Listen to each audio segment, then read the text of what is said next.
Hello tout le monde, je vous retrouve aujourd'hui pour un update lecture. J'ai trois plutôt très bonnes lectures à vous présenter, donc c'est parti. Je vais commencer avec le deuxième tome de la saga Shades of Magic, donc c'est Shades of Shadow de Victoria Schwab publié chez Lumen. Je pouvais pas forcément attendre plus longtemps pour lire ce livre-là, tout simplement parce que j'ai lu le premier tome en septembre, je crois, quelque chose comme ça. J'avais énormément aimé l'univers, j'avais aimé les personnages et du coup, vu que je me le suis acheté au mois d'octobre, voilà, je l'ai sorti directement en novembre parce que j'avais très envie de retourner dans cet univers. Ici, je vais pas forcément vous faire un résumé du tome 2, je vais vite fait vous reparler du tome 1, même si je pense que beaucoup d'entre vous connaissent cette saga. On est dans un univers de fantasy où il y a plusieurs Londres et où il y a des personnes qui sont appelées les Antari, qui sont capables de voyager entre ces différents Londres grâce à de la magie. Nous, on va suivre Kel, qui du coup est au service de la royauté du Londres rouge, et qui est lui-même un Antari et qui du coup possède ses facultés d'aller d'un Londres à un autre. On va suivre Lila également, qui elle est une habitante du Londres gris. Je vous en dis pas forcément plus sur Lila, c'est une personne qui a du mal à joindre les deux bouts dans la vie de tous les jours. C'est plutôt quelqu'un qui se méfie de tout le monde, qui vole pour essayer de s'en sortir. Bien sûr, les chemins de ces personnages vont se croiser. Vous avez également un autre personnage, Rai. Enfin, moi je le prononce comme ça parce que c'est R-H-Y. Moi je ne dis pas Ri, sinon ça serait très bizarre. Donc Rai, qui du coup est le prince en fait, héritier du Londres rouge et qui est... Kel et Rai sont un peu comme vraiment des frères, vraiment l'un pour l'autre. Donc voilà, on va suivre un peu ces trois personnages dans le premier tome. Il va y avoir bien sûr une intrigue, il va y avoir des complots, il va y avoir pas mal de choses. Voilà, j'avais énormément aimé l'installation de l'univers dans le premier tome, j'avais aimé les personnages. Je trouve que en un tome, l'auteur avait réussi à tellement bien construire ces personnages que voilà, je m'identifiais vraiment à tous ces personnages, je m'inquiétais pour tous. Du coup, voilà, j'avais vraiment adoré le premier tome. La fin du premier tome aurait pu se suffire à elle-même. Pour ma part, ça aurait pu être un tome unique et ça aurait été très bien. Mais je suis quand même contente qu'il y ait une suite, forcément.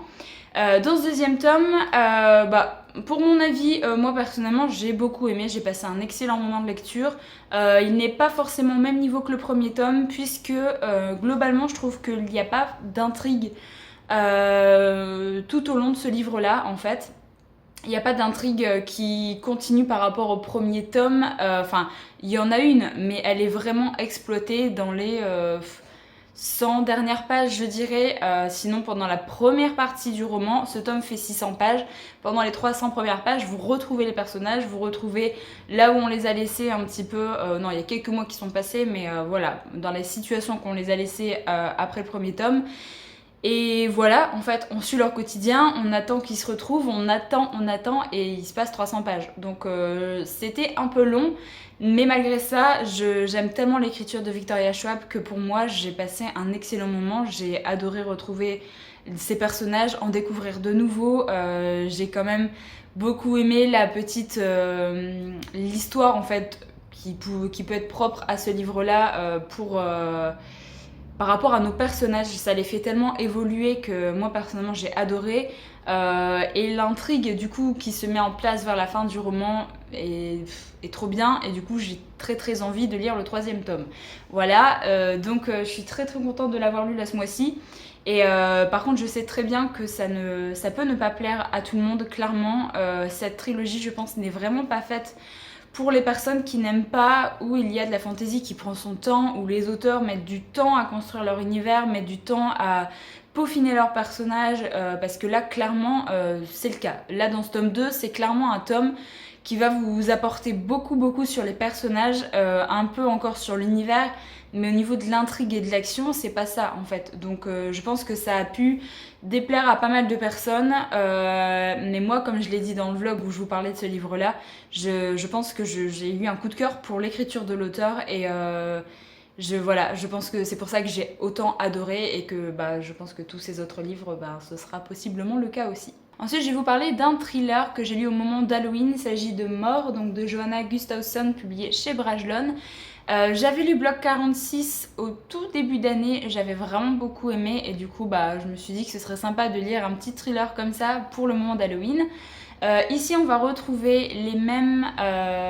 Enfin, certains personnages qu'on pouvait avoir dans le premier tome, notamment au niveau de l'enquêtrice, notamment au niveau de l'écrivaine, qui sont du coup encore présentes dans ce deuxième tome. Dans le premier tome, vous aviez une enquête qui était liée à la Seconde Guerre mondiale. Vous aviez vraiment des bonds temporels pour suivre l'enquête du moment présent et également ce qui s'était passé du coup à l'époque de la Seconde Guerre mondiale. Ça alternait vraiment au niveau des chapitres et là on est un peu dans le même système vu que là on a toujours une enquête au présent et on a également des bonds dans le passé au moment des meurtres qui se sont déroulés à Whitechapel, notamment pour tous les meurtres qui sont en rapport avec Jack l'Éventreur. On a donc l'intrigue au présent qui reprend un petit peu les mêmes... l'enquête est basée sur des meurtres qui sont vraiment similaires avec les meurtres de Jack l'Éventreur. Il y a... on sait toujours pas, c'est un peu comme dans Bloc 46, vous avez le moment présent, vous avez un peu les flashbacks pour ce qui s'est passé dans le passé, et on ne sait quasiment pas avant les 60 dernières pages vraiment quel est le lien entre ces deux temporalités comme ça, ce qui est assez frustrant, mais ce qui fait la force de l'auteur, parce que je trouve que c'est toujours bien fait. C'est comme dans Bloc 46, j'avais pas forcément vu venir la fin. Là, je me suis un peu plus doutée de la fin que dans le premier tome. Je trouve que c'était beaucoup plus facile de savoir ce qui allait se passer, parce qu'il y avait eu pas mal d'éléments pour certains personnages. Et du coup voilà, j'ai pas été autant surprise que dans le premier tome, mais j'ai beaucoup aimé retrouver les personnages. J'aime beaucoup les deux personnages qu'on suit, que ce soit l'enquêtrice ou l'écrivaine, parce que l'enquêtrice a quand même c'est assez différent de ce que je peux lire en thriller, même si je suis pas du tout une grande lectrice de thriller. Mais en fait, l'enquêtrice a un petit peu un syndrome d'Asperger, je pense qu'on dit comme ça. Elle dit tout ce qu'elle pense, elle dit vraiment tout sans filtre en fait. Et du coup, je trouve ça intéressant d'avoir un personnage comme ça, en tant qu'enquêtrice et en tant que personnage principal d'une histoire. Donc voilà, j'aime beaucoup la suivre, j'aime beaucoup l'écrivaine, tout ce qui s'est passé dans son passé justement était super intéressant et est un petit peu lié à l'histoire qu'on va suivre dans ce tome 2. Donc voilà, j'ai trouvé que tout était bien amené. Par contre, j'ai pas eu le coup de cœur que beaucoup de personnes ont eu par rapport à ce tome-là. J'ai trouvé que c'était une très bonne lecture, que c'était entraînant, on voulait savoir ce qui allait se passer, mais comme je vous l'ai dit, moi j'ai pas été autant surprise que pour Bloc 46. Mais ça m'a quand même pas gâché la fin. Voilà, je pense que je lirai 100, qui est du coup le 3e tome qui va sortir en poche l'année prochaine, parce que moi j'ai lu en poche. Je pense que je vais le lire quand même parce que j'aime beaucoup l'écriture de l'auteur et j'aime beaucoup la facilité qu'elle a de nous transporter comme ça avec plusieurs temporalités. Alors je sais pas si ça va être le cas dans son 3e tome, mais voilà, si c'est le cas, moi ça me dérange pas, même si ça peut être un petit peu redondant, mais vu que j'espace mes lectures de quasiment 10 à 12 mois, ça va pas trop me déranger, donc voilà, donc plutôt une bonne lecture et je suis contente de l'avoir lu au moment d'Halloween. Et ensuite je vais vous parler d'une suite et fin de saga. Il s'agit du 5e tome de la saga Lux, donc de Jennifer L. Armentrout, donc c'est Opposition, publié chez J'ai lu. J'ai terminé cette saga pour 2019 et ça je suis vraiment ravie parce que c'était un de mes objectifs. Alors j'ai beaucoup aimé le tome 3 et le tome 4 de cette saga, que j'ai trouvé beaucoup plus adulte et moins romance gnangnan en fait que le tome 1 et 2, et c'est pour ça que j'avais très envie de continuer et de savoir la fin de cette saga. Mais là je dois dire que je suis contente de la fin, mais je m'attendais à mieux en fait.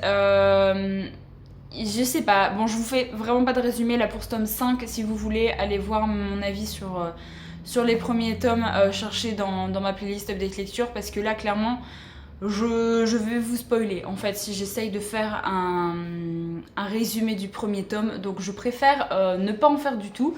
Mais voilà, j'ai bien aimé en fait ce tome 5 parce qu'il y avait quand même un certain rythme, il y avait quand même des interrogations sur nos personnages, savoir si telle personne allait s'en sortir, si jamais il y allait avoir plus ou pas au niveau d'une certaine guerre, et du coup j'ai bien aimé ne pas savoir si un personnage était totalement gentil, méchant, s'il la mettait à l'envers à nos personnages, enfin voilà, ça je trouvais que c'était bien fait. Mais vraiment au niveau de la fin, quand j'ai terminé ce tome là, je me suis dit ouais c'est sympa, mais je sais pas, je m'attendais à mieux en fait. Au vu des tomes 3 et 4, au vu de ce que l'auteur a pu faire subir au personnage, je m'attendais à mieux. Donc voilà, c'est quand même un bon avis que je retire de cette saga, que je retire de ce livre-là. Enfin, pour ma part, je pense qu'il faut dépasser un peu le tome 1, surtout le tome 1. Déjà à partir du tome 2, ça va déjà beaucoup mieux. Mais une fois que vous êtes dans les tomes 2, 3, 4 et tout, c'est vraiment beaucoup, beaucoup mieux que le début de cette saga. Vous avez vraiment l'aspect un peu romance cliché que j'avais pu ne pas forcément apprécier dans le premier tome, qui disparaît et qui met vraiment quelque chose d'autre en place, vraiment l'intrigue, vraiment des personnages beaucoup mieux construits et vraiment une intrigue où on a envie de savoir ce qui va se passer, et donc c'est pour ça que j'avais continué cette saga, et je pense que je vais lire son autre saga parce que ça me fait des petites lectures très faciles à lire qui se calent bien entre deux gros pavés, entre deux grosses lectures qui demandent plus de concentration. Donc je pense que je vais lire Covenant, voilà, cherchez le nom, qui est du coup sur une autre mythologie, pas sur une autre parce que là c'est pas vraiment une mythologie, mais qui est basée sur une mythologie. Alors j'ai quasiment pas écouté d'avis sur cette saga parce qu'on la voyait tellement partout que moi j'en avais un peu ras-le-bol. Donc voilà, je n'y connais absolument rien sur la saga Covenant, mais ça me va très bien. Du coup, là, je suis contente d'avoir terminé cette saga, même si j'aurais préféré une fin un peu plus, je sais pas, punchy, un peu plus, qui reste un peu plus dans les têtes, vous voyez, enfin... Voilà, pour moi cette fin de saga est un petit peu fade par rapport à ce qui a pu se passer dans les tomes précédents et même par rapport au début de ce tome 5, donc voilà. Donc voilà, c'en est tout pour cette update lecture. N'hésitez pas à me donner votre avis dans les commentaires si jamais vous avez lu un de ces livres. Moi je vous retrouve très bientôt dans une prochaine vidéo, donc en attendant prenez soin de vous.